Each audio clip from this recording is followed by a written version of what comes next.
All right. Well, karibuni sana to Full Circle with Joyce, with me, Joyce Omondi Wahiga. This morning, again, being Relationship Tuesday, this is the day we really get to dig deep into all sorts of issues that many of you may be facing, in your marriage, perhaps a relationship with your child.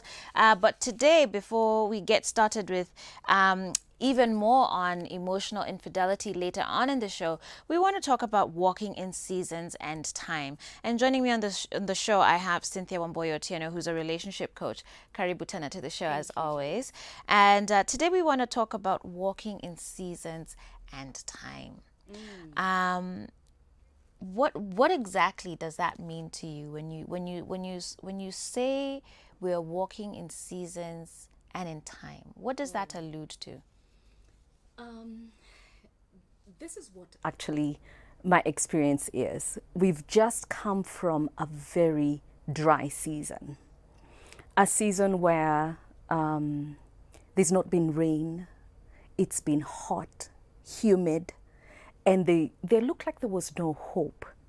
And within a shifting of time and season, now we're starting to see life come back again. Within about a week, grass has begun to sprout back again. Life is starting to show. So for me, is the understanding that God in his own infinite wisdom on the fourth day decided to demarcate time by creating the sun and the moon. And that is a beginning of what a season or a time can actually be established. So for me is understanding, when are we walking in time? What is the time here for now? Okay. Yes. So as we discuss that, guys, remember the SMS line is 22999. Please do send in your feedback for Cynthia, and she'd be happy to sort of answer your questions and just give you her point of view from what you're facing today. But so when you talk about that, how does that then relate to relationships? Okay. That's a really loaded question, and it's a good question, because how do we relate time with relationships? Now, you've got to realize that every relationship, I'm a pastor.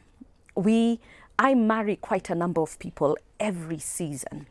And one of the things that we say that, with this ring, I thee wed, with my body, we give you all the, you say these vows in front of a pastor, in front of the church, the congregation and all that. And then we set you to go to do happily ever after, isn't it? So in relationship, we assume that everything will be okay. And we've almost been given like this, cards to deal with. We've got to recognize that in this happily ever after, there are demarcations of seasons or cycles that you're going to go through. Cycles that you need to have prepared yourself, Joyce. You need to have put some thought, and I usually say this, intentionally planned for the season. When we are about to plant, or when we know the rains are coming, you actually plant, isn't it? You prepare the ground. You prepare the ground because you're expecting that you're going to put seed on the ground. And in the same thing in relationship is that when we understand that we are relational beings and I want to build my relationship, or I'm getting into courtship. Let's say I'm getting into courtship. What season am I walking in, and what should I be working on in this time that grows me and grows this relationship? And seasons keep changing for each and every one of us. We have to be very, very cognizant of what time and season we are walking in, because we can sometimes step out of season. Yes. So in terms of stepping out of season, I guess you sort of have the option to do that before that marriage covenant is made, if that makes sense. You know what I mean? There's at least a way for you to exit. If you feel you've gone through this hard time, you're not willing to put in the work, that would be the time to exit, right? But you can't do that when you're already married. Yeah, Yes. at least by God's word you can't. Yes.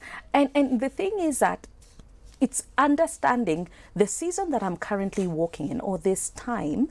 Is it a season of trying, being tried? Because I could have a season of 3 months or a season of 5 years where I'm being tried, but I've got to realize it's not my very existence. We have to be very careful with that, because when we say trying, it doesn't mean that you're going through physical abuse and being killed and you're saying that, oh, it's my trying season. You've got to recognize when it's dangerous and it's a life-threatening situation. But I'm talking about where you're having maybe financial hardship or conflict. What am I learning? And what should I be learning in this season? Am I giving myself opportunity and time to learn? Am I giving the other person opportunity and time to learn? The season that I'm walking in, is it one that I am putting everything that I've got, that God has given me, to grow? Okay, and you've got to recognize that some couples will go seasons of 6-7 years of maybe financial hardship. Right. Others will go through 6-7 years of lack in terms of children. Okay, and others will go through different seasons. So recognize where you are at, and then learn, how do I draw resources of the Word of God, of good counsel, good accountability around that season. I think that's what I'm really excited about, is being able to be intentional in marriage and in the relationships around me that helps my seasons. Yeah. Speaking of marriage and seasons, I guess when you first get married, you're obviously just discovering each other, you're discovering this whole institution. Yeah. And I guess there's a way that there can be other influences that come into your space as you sort of figure out yourselves, that maybe dissipate the longer you're in your marriage. I'm specifically talking about, say, friends and in-laws, and whether is there a season for sort of your in-laws or your family to be involved in your marriage when you've just gotten married? Oh wow, that's a good one. Is there a season? I believe so. I believe so, because one thing we've got to realize is that we are relational beings. We are not an island. When we're getting into a marriage relationship, we are not isolated from people.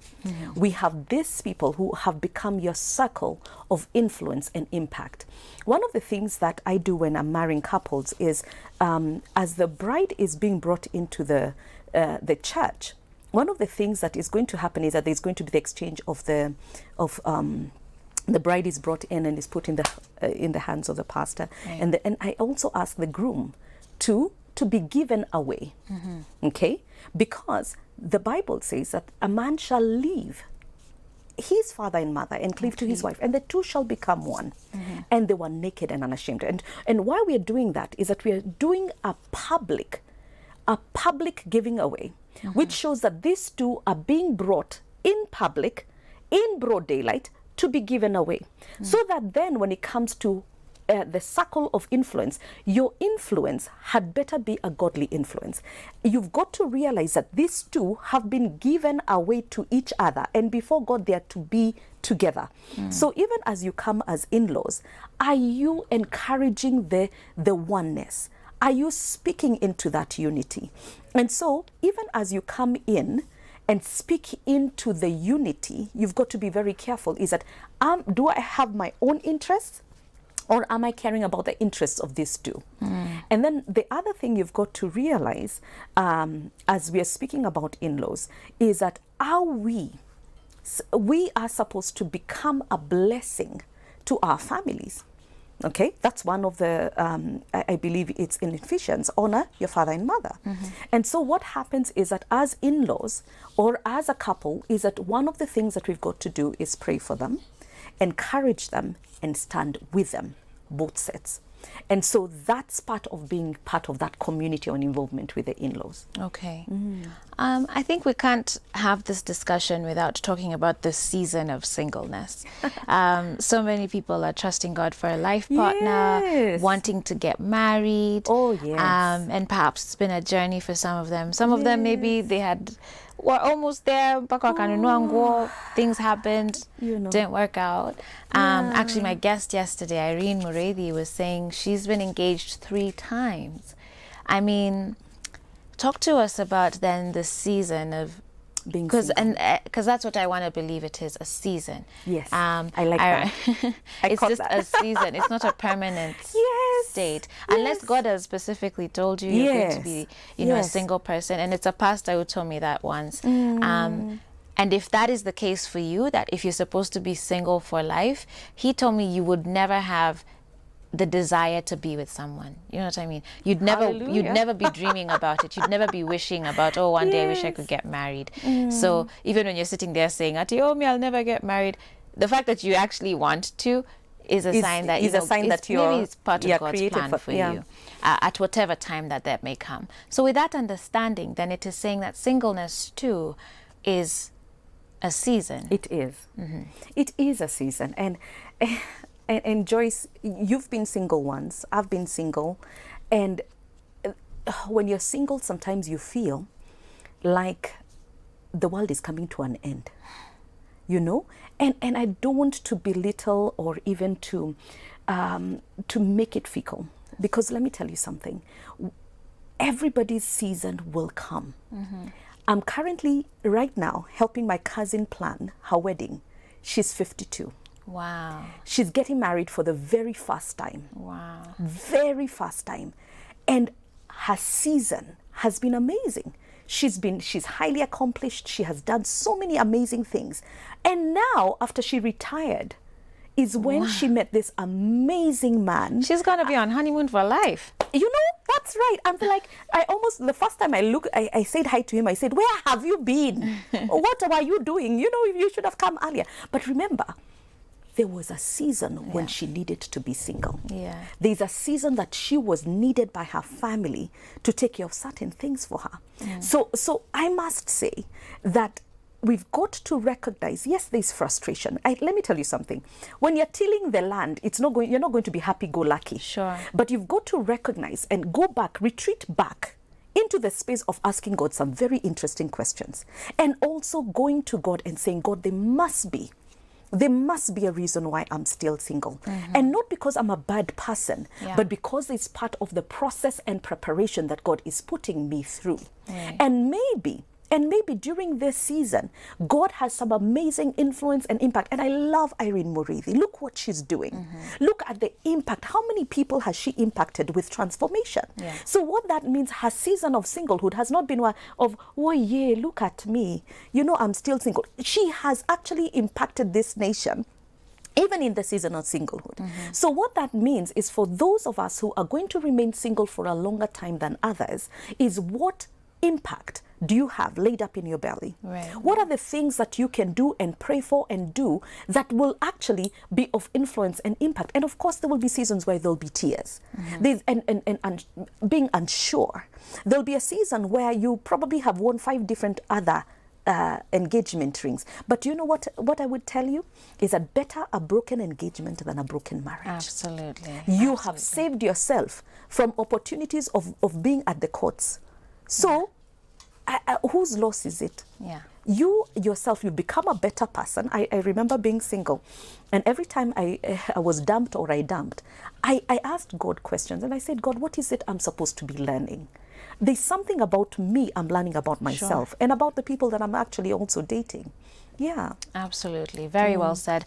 Our time is up, but I know you have an event coming up this weekend. Yes. Please tell us about that as we get ready to go. All right. We on the 4th of May, Saturday, at Milele Guest House here in South Sea, we're going to be having an event called It's Time. It's part of a program that I run under Lamid Network Trust, where we have a 12-week program called the Divas Spark. These divas go through a 12-week experience where we are looking at the woman according to Genesis chapter 1 and 2. Okay. Who does God call out as woman? You know, I am a woman who is a strong woman, a woman that is here to impact society. But what did God really say I am? What season is God calling out of this woman in Nairobi today? And what is her time?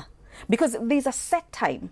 There's a season that we're just about to enter into. So I would invite all ladies, all manner of women, If you understand that you're walking in a certain season, or you've been desperate to understand what season and time you're walking in, this is for you. It's happening on Saturday from 9 a.m.